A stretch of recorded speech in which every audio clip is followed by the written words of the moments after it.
Hey, what's going on out there, man? Y'all know what time it is, man. It's time for the 95 North Sports Machine post game show, man. Look, this game was closer than it should have been, man. And I'm gonna tell y'all right off the top. I'm not gonna hold it back because y'all know I never do that. But Falcons get 27-21 win, man. And before I get started, man, y'all just keep coming on in because this was a game that we actually had to have. And I'm telling y'all, this was a much needed game because team like Dallas, man, they could have been problematic. But the Falcons pulled it out, man, 27-21. And the Falcons, they played pretty consistent throughout this game. The defense showed up. And I was happy to see D'Angelo Malone get some playing time. I was happy to see, them playing just together as a unit. They did come up with another game where they did not give up many yards through the air, even though Cooper Rush down the stretch threw for a good little bit of yards. But this was a game, man. I think they showed that they can keep this win streak going. They have great chemistry. Kirk Cousins had another great game, man. And three more touchdown passes. So he's been slinging the rock crazy for the last 4 or 5 games. And he's one of the best passers in the league right now. And this is the reason why they gave him the $180 million contract, because they knew if he got in rhythm with his receivers, what he was capable of doing with the weapons that the Falcons already had. Threw for 222 yards, 3 touchdowns. Did give up a sack. But again, man, you cannot acknowledge this team without Bijan Robinson, man. They're finally showing you exactly why they took him 8th overall. He's a workhorse back, 26 touches today for 145 yards, 4 straight games, over 100 yards from scrimmage, and that's going to be key for the Falcons going forward. He helped in the run game, he helped in the pass game, and you just can't help but to enjoy this while you can, because as I said in the pregame show, running the football is going to be important, and that's exactly what they came out and did. Now, Tyler Algier only had 18 yards on 6 carries, but 1 touchdown run. So, going forward, this is the game plan I think the Falcons should use. Going forward, try to try to enforce your will running the football, because I think, Arthur Smith was here. That's what they did well. So you add a quarterback into that system that runs well. And like the last 3 years, as I told y'all, we've had, one of the best offensive lines in the league. It's a run blocking type offensive line and a zone blocking line. And I think they're using to their advantage right now. And Dallas really had the same problem that we had, man, stopping the run. And that's because they're small up front. So by them being small up front, it's easier to run on them. And it happened this game. And you saw as the game went on, they started to get worn down. So again, this is a key matchup, and this was a great, pretty much a great game by the Falcons, offensive wise, not defensive wise. I hate to see that Troy Anderson still didn't come back, but I think they held their own. JD Bertrand was out with a concussion, but Cade Ellis, man, he was flying all over the field, and you love to see it, man. He had, I think, 6 pressures this game. And they could not cover him. And going forward, this is another thing that the Falcons have to do on defense. They have to start thinking about using Caden on the outside as an edge rusher and blitzing him from the middle, because he was lining up all over the field, getting after the quarterback. He was disrupting throws. And honestly, this is probably why D'Angelo Malone got a lot of playing time, because they had to, make it up as they go, because the linebacker core is pretty thin right now. We did not see Rashawn Evans, so hopefully we'll see him next week. So that could be a positive. Maybe Troy Anderson comes back next week.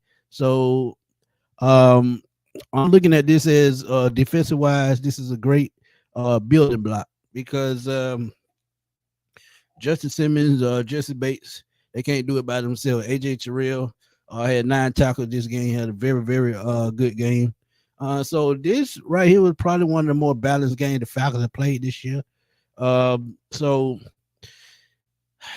this, just going forward, I think this is going to be key. But before I keep going, I'm going to open up the chat so I can let y'all get the stress off y'all chest. I'm rolling by myself today. My boy Alberto, he had something to take care of. Chris is down at the stadium, so hopefully he'll tune in soon. And this gonna be y'all live, man. So I'm gonna see what y'all have to say.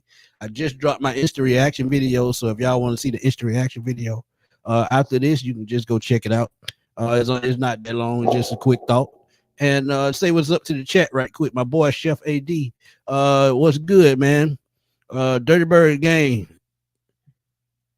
EQRC, man. Jared Talks, what's good? My boy Fogo in here. My boy Tevin Phillips. My boy Tevin Phillips, man, he be supporting me on the NFC South Roundtable. He be through that thing talking trash. Love it. Ryan O'Neal. My boy Marlon Cozy, what's good, my dude? I'm happy and proud of them too, man. 6-3. It's about where I had them anyway, because I had them finishing 11-6 this year, and 6-3 at this point is right where I had them. So I'm still on track. And next week's game may be a little bit tricky because you talk about the Saints. It's a rivalry game. They have nothing to lose.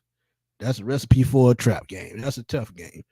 And I know I've said trap game like two times out of the last 4 weeks, but next week is truly going to be a trap game against the Saints. And we win that game, man. I think we're in cruise control as far as the division, because outside of them, no one is going to stop them in the division. Vincent Sutton, what's good, man? My boy Tonio, man. I hope you're feeling better, man. I know you've been under the weather a little bit lately, man, but prayers out to you, man, and I hope you're feeling better, man. Stephen West, what's good, man? It says total team win, defense is gelling some. Yeah, the last 2 weeks, this defense has finally turned the corner as to what they want to do. Now, one thing that I would like to see out of this defense, man, is more of what they did today as far as the stunts, being creative on defense, using Caleb Edwards as a pass rusher. Maybe when Troy Anderson and JD Bertrand come back, I think Edwards will play a little bit more outside. It seemed like that was actually a recipe for something good to happen on defense as far as get after the quarterback, because Arnold Ebiketie, he played better today. And one thing about it is, I tell y'all, man, when the entire defensive front is collapsing the pocket, you saw it today. When the interior of the line is collapsing the pocket, and it makes it easier for the edge rusher to get after the quarterback, I think that's exactly what they should have been doing anyway. So now, hopefully they figured it out, and hopefully going forward, it's something to build on. Grady Jarrett, he strained his Achilles, so we don't know what that's going to. Injured. We're getting the injured right quick. Grady Jarrett strained his Achilles. I think he missed the fourth quarter, and it's just something to watch. He could miss next game. Who knows? It really depends on how he feels during the week in practice, or if he practices. But y'all got to remember, he's coming off a knee injury, and maybe he's putting too much stress on that Achilles. And we know when those things pop, it can be devastating. So let's keep an eye on that and pray that nothing is wrong. He was walking okay, but again, a strain can easily turn to something else. So let's see what they do as far as how they manage that injury, because it could be crazy. Drake London was another guy that went out with an injured hip pointer. You saw it on the touchdown pass. Felt awkward on his side. I guess he put too much weight on his side and came down hip pointer. That's something to keep an eye on. He tried to, loosen it up and tried to give it a go on the exercise bike, but did not work. So I think he may miss a game or two. So Kadara Hart stepped in. He did what he could do. Darnell Mooney is showing y'all why people are saying he's the Falcons' #1 receiver. Played very well, and 5 catches, 88 yards of the touchdown. And honestly, he is the biggest pickup this offseason. He was the biggest addition. We cried about 3 years, $39 million, but he's showing y'all exactly why he got that money. And you think about it, he had no quarterback in Chicago. Hell, they didn't have a quarterback in Atlanta until Kirk Cousins came. You get a quarterback that can get the weapons to football. Kyle Pitts taking pressure off Mooney. Drake London's taking pressure off Mooney. So now he's the #2 receiver, and he gets more open looks. But Darnell Mooney, 5 catches, 88 yards, and a touchdown. So he's only going to get better, and I think he'll have his second 1,000-yard season when the season is done. Robert Blackman, yes, undefeated in the NFC South.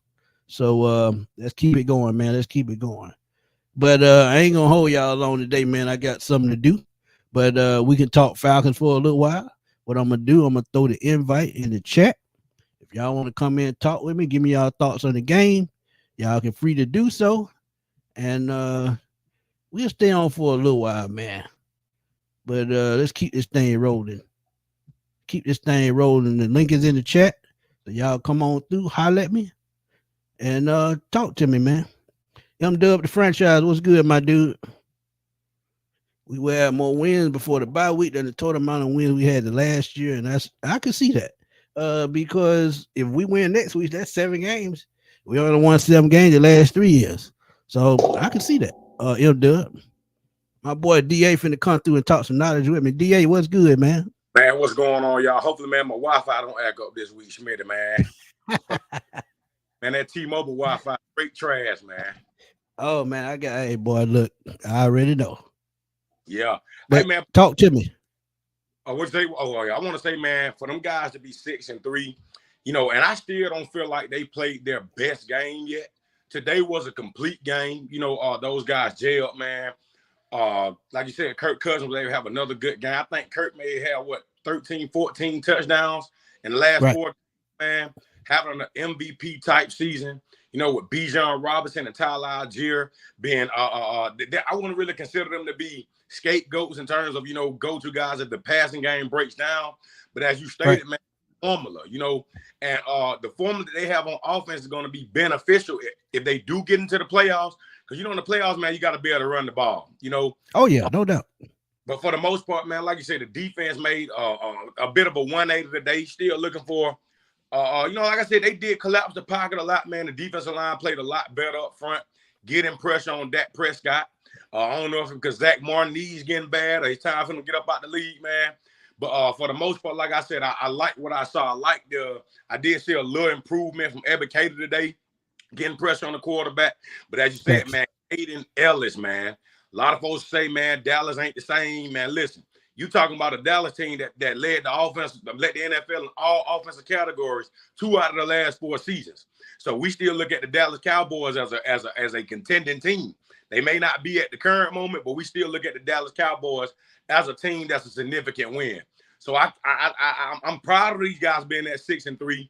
And still, we can talk about the defense. But like I said before, Schmitty, man, with Jimmy Lake, Raheem Morris, man, and Jerry Gray, I think these guys have a scheme coming down towards the end of the season, man. With the deadline coming up, they may make a move. But, hey, I like what I saw today. And for this team to be 6-3, still figuring things out, that's going to make it a lot easier to try to make adjustments defensively, offensively, whatever it may be when it comes down to the stretch of the season.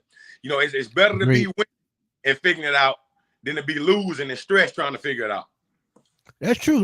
And like you said, they have something up their sleeve defensively. But the reason why I think a trade makes even more sense right now, if they are building on something and it's coming and it's starting to get it together, bring in a fresh body on a fresh scheme that nobody has studied for. Like Azeez Ojulari, who's coming off the edge. When we talk about trade deadline, those players know the trade deadline is coming up, and they know if they trade for somebody, they're going to lose playing time. So they know they had to come out and play tough today. So going all the way up to the bye week, if we make a move or we don't make a move, I mean, hey, it could still happen. If we don't make a move, I still like what I saw today. But again, injuries are, a little bit concerning. So be huge, man. In the deadline Tuesday, right? Yeah. So I mean, based on what you said, man, the way those guys played, they know something that we don't know, man.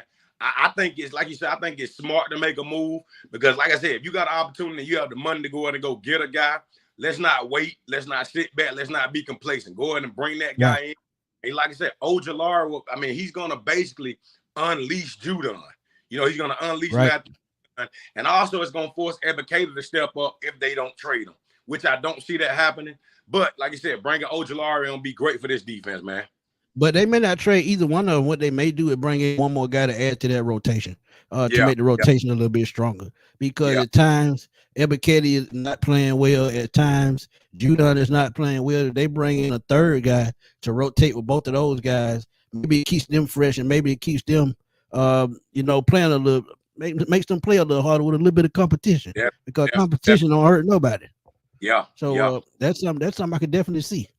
And the last thing I say, man, Kyle Pitts didn't get the ball a lot today, but Kyle Pitts is becoming a better blocker, man. Now I think he's gaining confidence now, man. I think with Raheem Morris and his staff, man, Zach Robinson, I think that Kyle Pitts feels comfortable in his system now. I mean, he looked like he's more happy playing.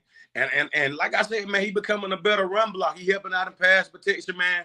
I mean, we talking about a Kyle Pitts that has made a complete 360 in just a couple weeks, And like I told you guys before, I'm excited to see Drake London scoring touchdowns. I'm excited to see Kyle Pitts get in the end zone. Guys are ready to write these guys off. But like I said, I mean, when you take away, Drake never got a chance to play with Matt Ryan. Drake started his career with Marcus Mariota. That guy turned the ball over 12 times that year. Then his second year with Desmond Ritter. You got to find a way to get the big receivers the football, because when you can get the big receivers the football, they stretch the ball down the field. So I think that with these two guys being activated, man, this team, like I said, Smitty, like you said, it's going to be a trap game next week, but this team is definitely headed in the right direction, and they're learning how to win games. And that's the most important part. And then too, man, this game, it should have been over by the third quarter, man. They should have put their foot on their neck. But again, things happen, and some of the play calling was kind of suspect in the fourth quarter. But again, they stood out on defense. They made Dallas one-dimensional, and with that going out with that injury, that pretty much sealed the deal, because CeeDee Lamb, I think he's going to miss time after this game. They should have took CeeDee Lamb out at halftime, because that shoulder was not right.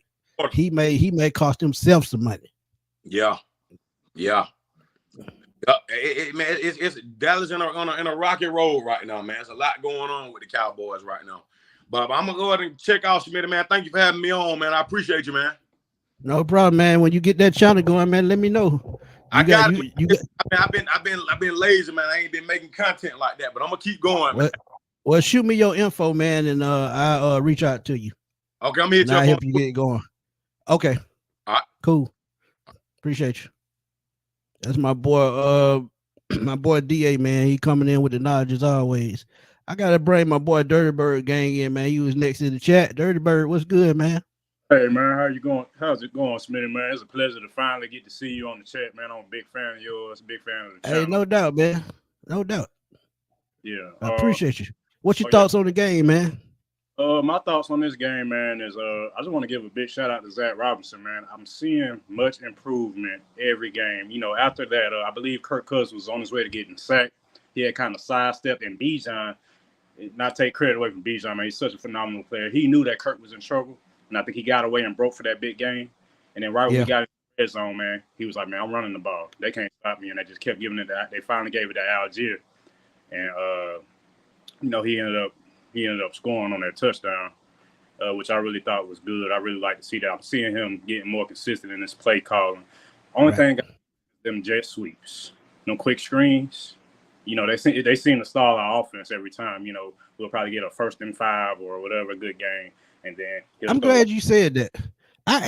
You know what? I actually like those plays. It comes down to execution, because those plays called at the right time, those plays get you big yards. Because the way they were running the football today, if you call those jet sweeps and those screens at the right time, big chunk play. Just like you just talked about the Bijan bailing him out. That had to do with field vision. He saw the field before. As soon as he turned around, he saw the field, turned the head, look, see what was open. Cut to the middle of the field. He seen the middle of the field was open. Kirk Cousins saw him making that move, and he hit him in stride. So that shows you that the chemistry is there. And for those jet sweeps and things like that to work, chemistry has to be on point. Rhythm has to be on point. They are getting there. They're not 100% there, but once they do get to be 100% there, those type plays, man, they will go for bigger yardage. You see it with Ray McCloud every week. They run that jet sweep with him every week. He gets 10 to 15 yards. So, with time, I think it'll get better. Yeah, most definitely. Another takeaway I probably had, man, as far as the offense, Darnell Mooney, man. You talk about a signing. This dude, I think he has the most 14 plus 20 receptions. That's the NFL. Yes, 14 receptions, 20-yard plus. Right. This dude, man, like I said, I already knew he was a dog. When he was in Chicago, man, I kept telling people, man, this dude had over 1,000 yards with Mitchell Trubisky as his quarterback. On pace to eclipse that with Cousins throwing him the ball. Yeah. So The crazy thing is, he's at he's almost at 600 yards already. Yeah. So with How many? 8 games to go. Yeah. So let's just say he's probably on pace about 1350 somewhere in there. So you're talking about, and then like I said, the secondary, they kind of covered well. They didn't have to make too many plays as far as especially with base, especially the game that base had last week. I think those have been the two money signings the last 2 off seasons. Right. Agreed. As far as defense is concerned, though, I'm glad they kind of stepped up today. Dallas did get a couple of runs or whatever, but they made some adjustments in the second half and kind of neutralized that a little bit. 3 sacks today, man. I was like, wow, I had to rewind the tape a little bit. Did we actually get 3 sacks? So I was happy to see that, because the whole fan base has been clamoring for more sacks. Yeah, we needed that, man, from a confidence standpoint. I think them going out and getting those sacks, that gave them a little bit of momentum during the game to play a little tougher. But as far as mentality, going out to get sacks and not being able to get them they only had like 2 the last 4 or 5 games. And to come in this game and get 3, I think that's a positive note for them to go back in the film room and see what they did right for them to build on that. And that's what we need to see on this defense and this defensive line. Right. So they needed it. Right. Yeah, and probably my last take, man, was, hey, man, a win is a win. Any given Sunday you can get beat. Everybody say, oh, we should beat Seattle. We should beat Dallas. The Saints are playing very bad now. What is it, 7 straight after that 2-0 start? But like you said, you got to come in and get ready to play, because at the end of the day, I think they will be ready, because everybody knows how important this rivalry is, and I think they're going to come in New Orleans next week ready to play. Yeah, I agree, man. I think going into next week's game, they got to come in, hit those guys in the mouth, knock them out the game early. If they can jump out to a 14-0 lead and make them have to come from behind the whole game, it makes them one-dimensional. And we all know if David Carr have to be one-dimensional and he had to carry the team, guess what? He's going to make mistakes. And him making mistakes is going to be turnover for us and more scoring opportunities. So, like I said, if they come out next week, and that's going to be probably my first key to victory. Start fast, knock him in, hit him in the mouth, because Alvin Kamara hadn't been Alvin Kamara the last 6 games, especially with them losing. So, I mean, like I said, if you make, and then Chris Olave, he probably won't play next week. So it'll probably be Derek Carr. Derek Carr. Go ahead. DeMario Davis, they got a lot. Tyrann Mathieu, a lot of people have been out, like key players. So I agree. Yeah, I agree. On those, Smitty, man, I know you by yourself, but I appreciate you having me on the show, man, and I'm gonna keep watching. I'm a big fan of yours, bro. And no problem, Dirty Bird. I appreciate you, my brother. Go Falcons, man. No doubt. And my boy Dirty Gang 11, man, he always supporting you, boy, man. I appreciate him as always, coming through. But I got my nephew finna jump in with me right quick. My nephew, man, good. What's good, nephew? What's going on, man? Nothing much. Damn, I almost had a damn heart attack, boy. Yeah, but I love to win today. Still need to work on that pass rush, though. I mean, it's gonna be a work in progress, man. Because if you think about it, man, it's been a problem the last 4 or 5 years. But at the same time, man, you got to think of it as personnel. After this season, I feel like they'll go out and get more personnel to better fit what Jimmy Lake and Jerry Gray and all those guys want to do. And you got to think about age as well. You have guys like Grady Onyemata getting up in age. So you bring in younger guys, fresher legs. And I think that's going to help the Falcons going forward. But after this year, I think they bring in younger legs at certain levels of the defense to try to add a little speed to this defense. I think losing Grady Jarrett today was a big one.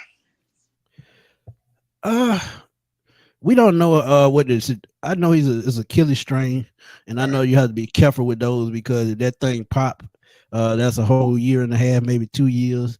And honestly, he don't have that kind of time in Atlanta.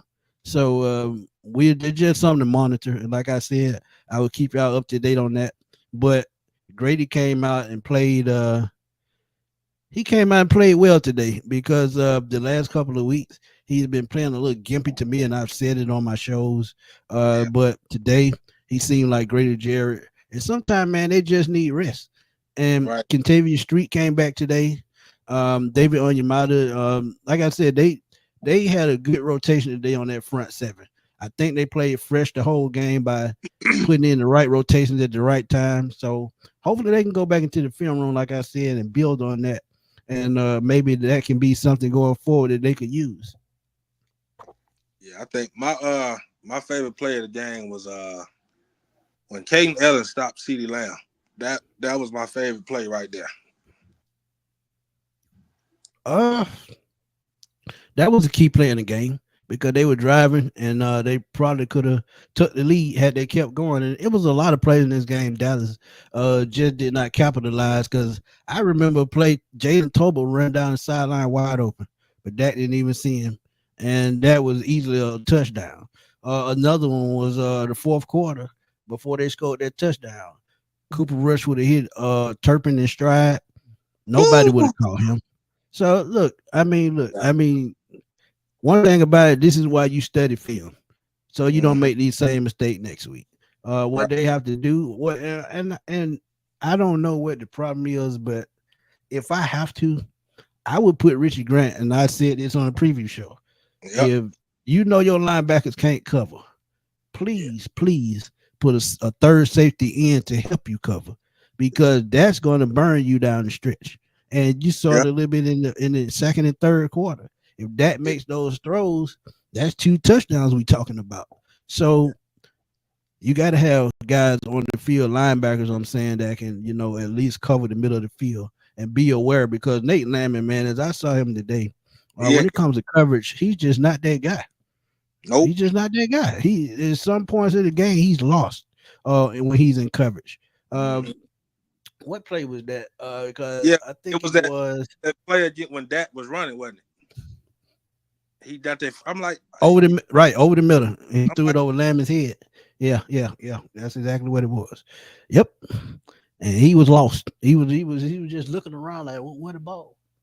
So where's Rashaan Evans at, though? That's when you need to put in. Where's Evans? They activated him, but we didn't see him today. It kind of shocked me because the way they were using Caden Ellis, they were going to have somebody behind him that could cover.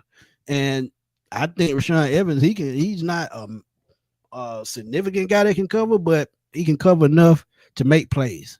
So next week, depending on Troy Anderson's situation with his knee injury, we could see Rashaan Evans back next week. But I felt like this could have been a good game for him to come, because Dallas could not run the football, but Rico Dardale had 75 yards, and that kind of took me by surprise. So, next week going against the Saints, even though Alvin Kamara hadn't done shit in the last 6 weeks, this could be that game. He said, hey, I think I'm going to put on my gold cleats, and I'm going to go out there and I'm going to just wreck hell just because it's the Falcons. Yeah, so off topic, I know you just saying New Orleans blew that game, right? I didn't see it. They just let Carolina come back and beat them, dog. Well, you know what that is. That number 1 pick. That's what they up. They going for that. They going for that future quarterback, probably that game-changing defensive player. And that's what it's all about at this point. Being honest with you. Said it on the NFC South Showdown. Watch your show. You said Dennis Allen got to be gone, right? He got to be. I told him from the get-go, nephew. I said beginning of the season, they were bragging and boasting. But I told them, when the real Dennis Allen show up, y'all ass in trouble. And they in trouble. Then Trust Olave got hurt. That's another one. Yep, and that's what I'm saying. Next week, even though they got all these injuries and he may come back, it's just a recipe for a sneaky trap game. That's all I'm saying. Because I done seen the Saints worse than this and beat the Falcons. Yeah, I'm just that old. But nephew, let me get that last person in, and I'm gonna ride on out for the day. I'm gonna make this a quick show. I appreciate you. I'll holler at you soon. All right, now. No doubt. My nephew Jay Knight, man, he's doing his thing, man. Always supporting the sports machine. Definitely appreciate him. My boy Anthro, what's up, man?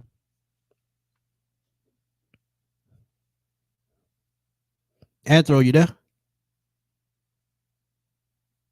Let's see, can you get him back in a minute? But yeah, man, the Saints, man, that's going to be a crazy game. Panthers beat the Saints. We said it on the NFC South Roundtable last week. We would not be surprised because if you look at what the Saints been doing the last 7 games, they played like utter shit, and it didn't get no better going forward. So 27-21 Falcons over the Dallas Cowboys. To me, a much needed game to put us 3 games over 500 and going against New Orleans next week. And we can get to 7-3. Man, that would be lovely. I think that puts us right in the driver's seat, and at that point, we can put it in cruise control. Not cruise control as far as playing, but as far as it being, not as important because if we got the NFC South one, hey, we can do it. But Anthro, before we get out of here, man, please give me your thoughts on the game, man. What's up, Smitty? What's going on, man? What's good with you? Man, hey, I'm happy. I'm in a good mood. You know what I'm saying? We won again. We 6-3. We running the South. Everybody should be happy. Some mistakes were made, but look, we came out in the long run. Like everybody said, a win is a win. We should be celebrating right now. We can worry about the flaws later. Right now, let's talk about this win. Falcons beat the Cowboys. Hey, everybody's saying the Cowboys, they slaw, they a trash team this year, but every year they always talk about how good they are. You know what I'm saying? Right. The media, everybody. But now they are a slaw team, you know what I'm saying? Because they know we doing good and then we smacking up on them. Yeah, they were missing people, but a lot of people got to realize we missing people too. You know what I'm saying? We not 100 out there. I agree with that, but people got to remember, and I want y'all to remember this, man. Dallas key loss with Dan Quinn. Sometimes when you lose coaches, you lose your chemistry on your team. People always talk about players. Oh, they lost this player, they lost that player. But sometimes when you lose coaches, it's gonna be devastating. And we are a prime example. Last year, 40 sacks. We lose Ryan Nielsen. Guess what? Can't get after the quarterback like we did last year. So coaches are key. So for them to bounce back, which I don't think they will this year, for them to bounce back next year, I think Mike McCarthy is gone. I think they're going to overhaul the entire coaching staff in Dallas. We know Jerry Jones ain't going to keep going for this. Jerry Jones has won Super Bowls. So Jerry Jones winning Super Bowls, he's got a mindset. We can't win like this. Mike McCarthy might be gone tonight, right after this game. Who knows? But I think Dallas' biggest problem is they lost Dan Quinn. And Dan Quinn and that defense were carrying that team last year. So give me right quick. Give me who was your player of the game for the Falcons? I'm gonna be honest. There's a lot to pick from because to me this was a really good game. Like every team every week goes out there to battle. Just like for example, you got the Saints and Carolina today. Everybody's saying they're both trash teams, or Carolina is the worst team in the league. Da da da da da da. But they just beat the Saints, and the Saints, what was it like a week or two ago? Right, they were neck and neck with us. So it's any given Sunday. Again, with the Saints, it's the same thing. Coaching, it's coaching, man. Right, exactly. And it's not that guy. I keep telling y'all. Go ahead. Yeah, and you got a very valid point.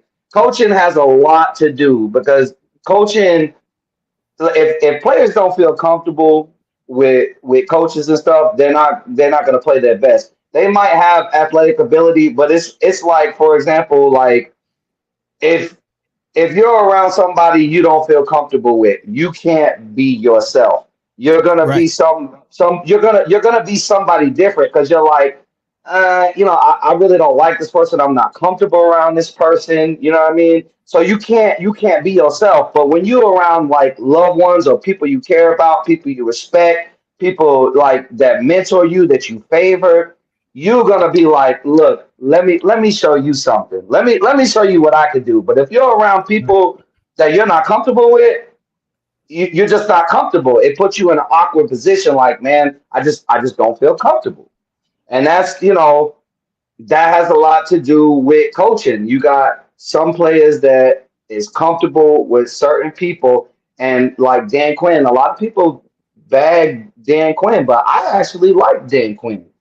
He took Well, us to the Super Bowl. I'm gonna You know tell what you, I mean? Anthony. I'm gonna tell you, Anthony. And my good friend told me this, and it made a whole lot of sense. Dan Quinn wasn't really the problem. It was the personnel that they put around him to win. Because That's what I'm saying. There was a lot if of there was a lot of good people, but we made mistakes just like everybody else. right, right, and You know, sometimes when you take away a coach's personnel that they are comfortable with, you try to fill that with another guy that's not as athletic, not as knowledgeable of the game. That can really sting. So you see right now in Washington, he has some of his former Falcon players there that he was comfortable with, and now they are helping the other guys on that team adjust. And we talking about a young team in Washington because you got to remember they traded Chase Young, they traded Montez Sweat, Deron Payne went down with a season-ending injury. So they're playing with a lot of young guys, a lot of second-string guys, but they have that chemistry and they trust each other. And at the end of the day, that's what it's about. Trust your teammates out there on the field. And Dan Quinn right, teaches that. He taught that in Atlanta, and now they're following that same style in Washington, the same thing he had in Dallas. And I think if McCarthy had been fired last year, he probably would have got a job in Dallas. But hey, everything happens for a reason. right. Everything does happen for a reason, and to jump off of your point, it's like Dak wasn't really looking good out there. I know that a lot of people have been saying that all season. Cowboys haven't looked that good, but it's Right. like when they put Rush in. Russ was looking kind of decent. Like he made that game very close. Like I'm not even gonna lie. I was sitting there like I was like, oh my God. If they let them come back with this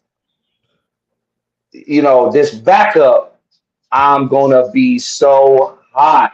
But when he got out there, he looked pretty comfortable with that offense and the players. And I know that they had certain players that was hurt, like CD Lamb. They should have took that dude out, Yeah, man. he That should I'm surprised he that should have dude got ain't got a taken out. broken arm. Yeah, he should have got taken out at Like halftime. I think that's he may crazy. have I thought they had to do that. Like when a player's hurt like that. I mean, when he's right. when he's on every play out there running around, like rubbing his arm, like going down like this. You know what I'm saying? It's like, dude, take that man out before you really get him hurt. But that's the thing. They wanted to win, and like Russ, he's trying to prove himself. He's trying to prove himself to this coaching staff. Like, look, we want to win. Atlanta got it in the long run. That defense, and I'm not gonna lie, that defense kind of started falling back a little bit towards the end. We were Yeah, looking good in the first half, third, but they that yeah, last they couple slid to a minutes, vanilla it defense at the seemed end like because we they thought they kind of had it. gave up, Yeah, man. I don't know what was going on. It had me yeah, nervous. I was what nervous. what the thing with that prevent defensive coordinator tend to do that when they got the game. They feel like they got the game wrapped up. But the thing with the Falcons, they can't afford to do that. I don't care if they 30 points ahead. Put your foot on the No, team neck. no. Keep going. Keep getting after the quarterback. Keep doing what got you there. Because if you don't, it could be they could if say like it was halftime. If they had another quarter, they could have built momentum and possibly won the game. So going forward, you have to keep playing hard to the whistle. Do not get into those vanilla defenses, and that almost hurt us in the end. But before I get out of here, man, my boy got a question. He says, I can tell you exactly what he said. We in line to hang with Detroit Lions. The Detroit Lions, man, they're on a different level, man. I'm gonna just be honest with y'all. Mm. Both of these teams are built the same. Good offensive line, strong run game, decent receivers. But where Detroit, uh, where their strength are is where we're not, and that's on the defensive line. They lost their best pass rusher 2 weeks ago. They came out last week and put up 50 points against the Tennessee Titans. They went in, took the team out like they were supposed to, put their foot on the gas and never let it off. That is a sign of the head coach. If Raheem Morris get that no nonsense type mentality, the Falcons could be unstoppable just like that. Because I don't see a team the Falcons putting our hand with offensively. Look at what we have on offense. Two running backs like Detroit, wide receivers, like I said, offensive line. The only thing is that front seven. If that front seven can show up like they did today, this is easily a Super Bowl team. Easily. Right. So until we get that pass, I've been saying that for a minute, Smitty. Go ahead. No, go ahead. I'm agreeing with you. Yeah. I mean, so when you talk about Super Bowl team, as I tell y'all, just always keep this in mind. When it's playoff time, the two most important things: being able to run the football, chew up clock, and wear down teams, getting after the quarterback, forcing turnovers, and getting sacks. That's the key to a long playoff run. That's the key to making a Super Bowl run. In the playoffs, you already know it's going to be cold in certain places. You get out to Denver, you go up to Cleveland, Cincinnati, New York. When it's cold in the winter, you better be able to run the football. You better be able to stop somebody.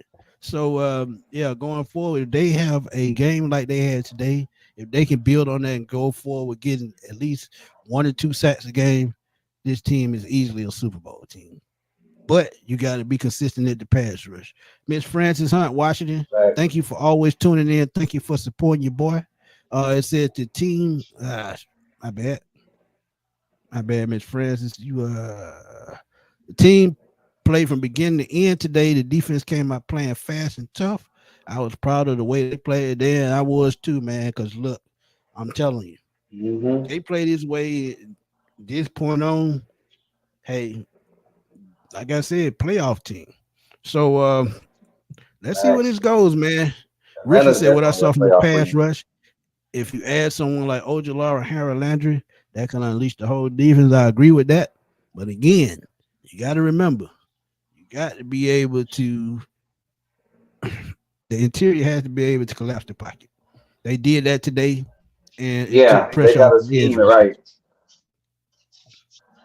Go ahead.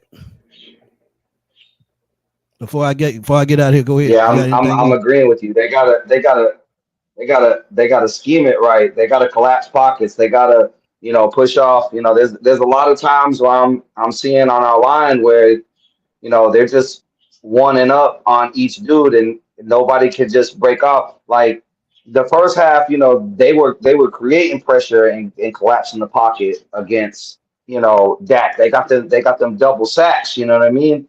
And it looked good. It's like, where was this all year? Because if we can do that against mobile quarterbacks like Dak, people can say what they want about Dak. They can say he's trash, whatever. Hey, if we didn't have Kirk, I would take Dak over half these quarterbacks in the league because he's mobile. You know what I'm saying? He can run around, he can scramble. I mean, he can do a lot. Is he worth 65 deal? Whatever per year. That's a whole nother,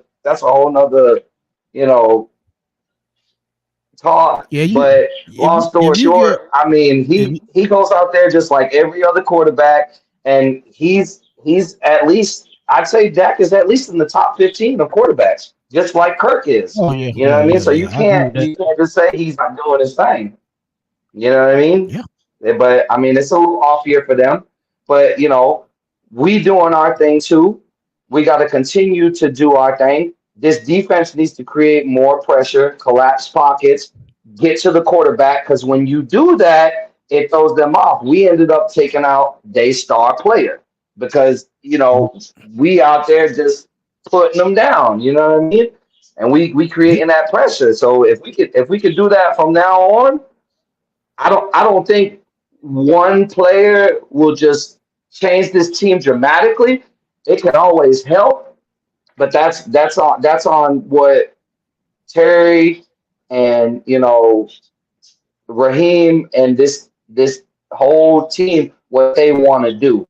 Like, where do they want to go from here? Do they want to keep on to the 4 picks that we got, or do we want to say for 2025, we got Kirk Cousins anyway, screw them picks? let's go all out this year while we got Kurt, and then 2026, we can, if Kurt's out of here or if he stays, we can start helping the future quarterback, and y'all know who that is. You know what I mean? Yep. Facts. But this definitely, to me, this looks like a 2016 Falcons team. Absolutely. And I said that before the season even started.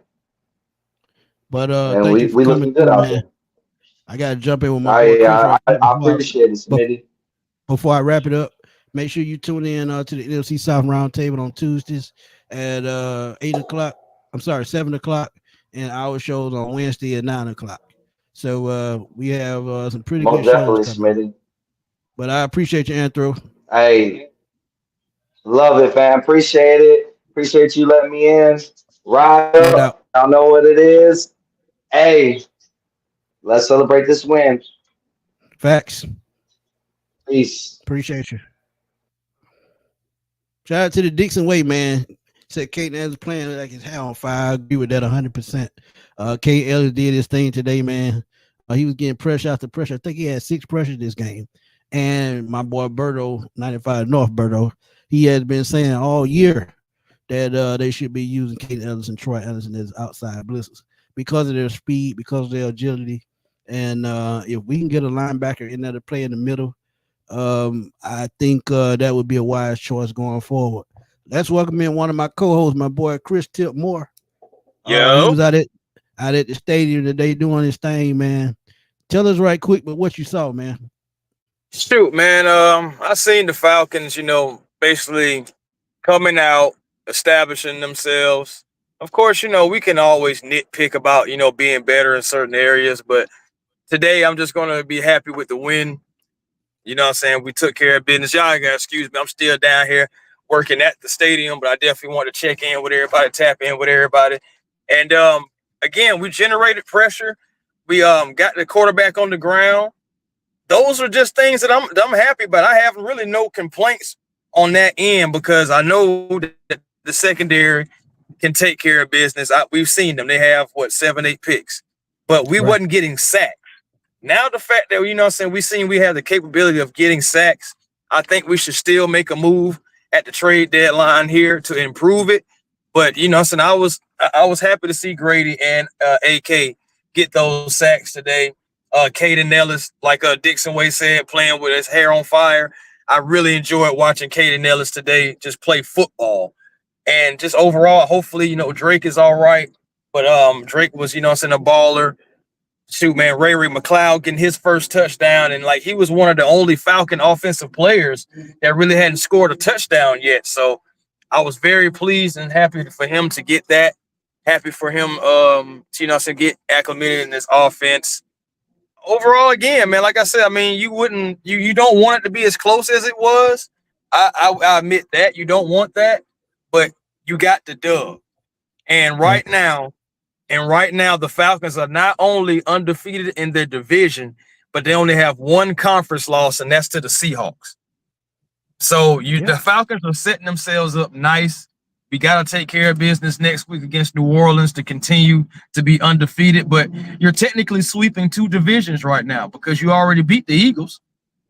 Yep. So I'm just saying, Falcon fans, we sweeping divisions right now. And we got to be happy about that.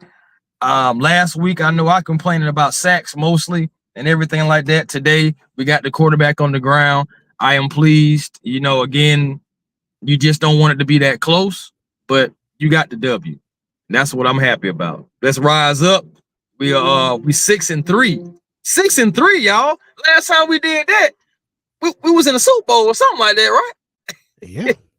Just saying, man. Just saying. Hey, I ain't trying to get everybody hopes up, but it's been a while since the last time we've been 6-3, and actually a definitive 6-3. Like it's a confident 6-3. Yeah, and like they say, man, sometimes history had a funny way of repeating itself. Sometimes, brother, and that's okay. Oh, that's okay. Hey, man, I seen some crazy stuff going on down there today, man. I gotta speak on it real quick, man. For those who know the bird lady, they got her today, boy. They got her. I'm not surprised. Yeah, man. She showed up. She showed up down there in her bird outfit. And next thing you know, I know Joy. Shout out to Joy. She seen it first. And then like I just so happened to been in my phone, and she was saying that they just grabbed the bird lady. And I was like, really? And it was so crazy because I was coming down the tunnel. Tonio said that too. Yeah, but it was crazy. Like I said, I seen that tweet, and then I was coming through the tunnel on the you know what I'm saying, on the floor level, you know, field level. So I'm coming through the tunnel, I make a left. Next thing you know, I look, I just see the bird lady in handcuffs. They walking her in that room. You know that room I'm talking about. Yeah, that room you don't want to go in. Yeah, man, they took her in that room, and boy, shoot, to be honest with you, I had to keep on working, but I was asking different people who was still in that area. They didn't see her come out. Yeah, man. One thing about it, man, with things like that or what they're accusing her of, and y'all go on the news and look at it, they don't play by stuff like that because that reflects on the team. And she's been supported by the team for over 20 years. I gotta move. So so when you do things like that, man, first of all, it's not fair to people and their hard-earned money. Second of all, if the football team is supporting you, don't ever think about trying to be shysters toward other people, man. It's just not cool. It's just not cool. So, I'm not gonna call her name, but I met her in person, man. I met her in person a couple of times, and she just didn't seem like that type of person to me. But again, hey, it happens. You don't really know people until you know people, if y'all know what I'm saying. So, hey, it is what it is. But look, prayers out to her, man. Hope she get right, and I hope they find a way to solve this problem, because one thing about it is just not cool. That's not cool. You're not supposed to do people wrong, man. Especially, when they're trying to come and have a good time and everything, and they say, what they said, I said, I'm not gonna put too much of the business out on a sports show, but y'all can go look it up and see all the things that she's been doing and all the people that she's manipulated. So, it's sad, but at the end of the day, I said, a lot of people hopefully are about to get some kind of justice and some peace of mind at the end of the day. Right. Agreed. But man, this has been a great show, man. I thank y'all for coming through, talking to your boy, because my boy Berto wasn't here today. Chris just got on. But everybody in the chat, man, thank y'all for clicking that link. Thank y'all for coming through, clicking that link and talking to your boy, man. Give me your thoughts on the game. My boy DA said he's gonna try to get that YouTube channel up and running, so I'm gonna hold him to that. But we can't wait to get DA on, man. Stop playing, hey, man, DA. Look, DA be playing. Y'all know what it is, man. Another great week coming up for all of us. Chris down at the game, just worked the game. Tuesdays, I'm on the NFC South Roundtable at 7:00 p.m. Eastern Standard Time, man, talking with my guys, John, my guy Clay, and my boy TJ. We talk NFC South Roundtable, Bucks, Falcons, Panthers, and Saints. And look, this is going to be just another game, but next week I think it's going to be tougher than we think. Yeah, we got to take care of business. Still divisional. Right, and we're going to give y'all that preview Wednesday at 9:00. We sliding a little bit out of prime time because we got a new obligation and we'll be coming from a new channel. So it may be 8 this Wednesday. We don't know how it's going to set up. We'll know early in the week, probably tomorrow or Tuesday. What time we'll come on Wednesday, but trust me, 8 or 9 o'clock Wednesday. And then next Sunday, the post game show like we always do. Down in New Orleans, we'll be back in the Bayou. And the Saints, I think, are going to be pretty tough, man. Because nothing like a division game. But tell the people where to find you at right quick before we get out of here. Oh, man. Shoot, man. You can find me at A1 Forever Sports, the show that's cooler and fly too, man. Be generational because it's always time to be. And don't you settle for less because you always can have more with the vision. Man, I shout out to everybody. Shout out to the Falcons fans.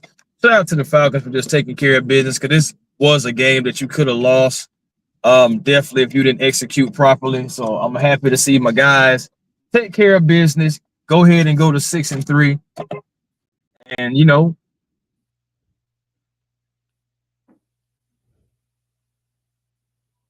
Chris gonna cut out on us. Hopefully he'll get You know back what I'm in. saying? Falcons again, bro.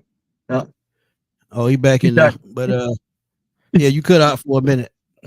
Oh yeah, man. I'm down here, man. I'm in the tunnels, man. So y'all Oh gotta yeah. excuse me, man. Yeah, man. You know how I be down here by the loading dock. Oh yeah, yeah. But again, man, y'all make sure y'all catch it this week. Our boy Larry from the Dixon Way says Saints like a corner dog, and we the dog catchers. They're going to give us the best game they can. I agree with that. Just I because it's the agree. Falcons and Saints. But that's all the time we have for this show, man. Make sure y'all check us out this week. I will be bringing. We will be doing a. I'm sorry. We'll be doing a trade deadline special tomorrow around noon. So please tune in because we got some thoughts to get Y'all off pull up. Y'all pull up. about this trade deadline. It's gonna be lit, man. It's gonna be lit. But before we get out of here, man, again, exciting week coming up. And look, we own this something, man. We own this something. But for my boy Chris, everybody in the chat who tuned in, this your boy Antoine Smith signing off. I will holler at y'all later, man. Peace.